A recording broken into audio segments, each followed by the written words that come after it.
Une jeune femme passa pas à côté du vieil homme qui s'était égaré dans la rue. Le lendemain, quelque chose l'attendait, les passants se taisaient sans se prêter attention les uns aux autres.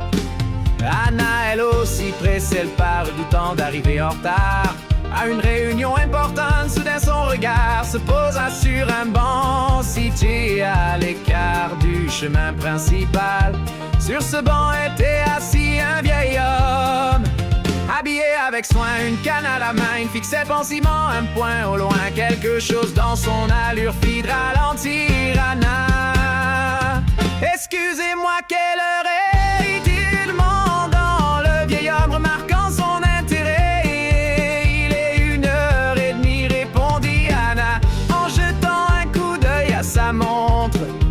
Le vieil homme hocha la tête et se remit à fixer l'horizon. Anna s'apprêtait à reprendre sa route en lui posant la question: est-ce que tout va bien? Avez-vous besoin d'aide? Le vieil homme lui adressa un regard reconnaissant. Il me semble que je me suis perdu, confia-t-il doucement. Je suis sorti me promener et maintenant je n'arrive plus à retrouver le chemin de la maison.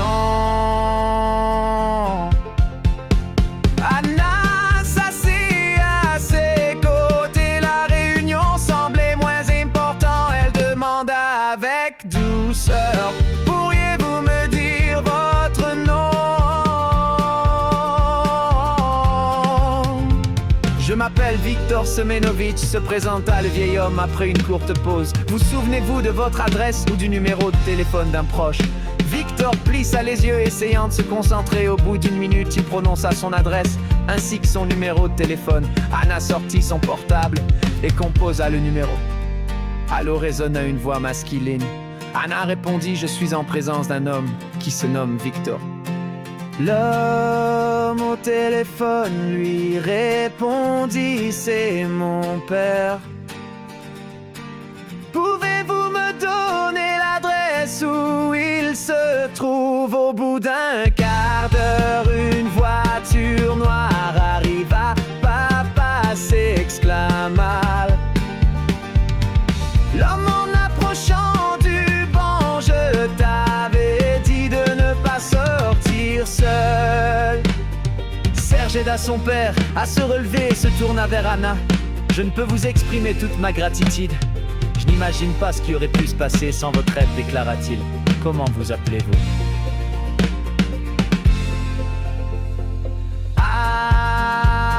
Anna se présenta.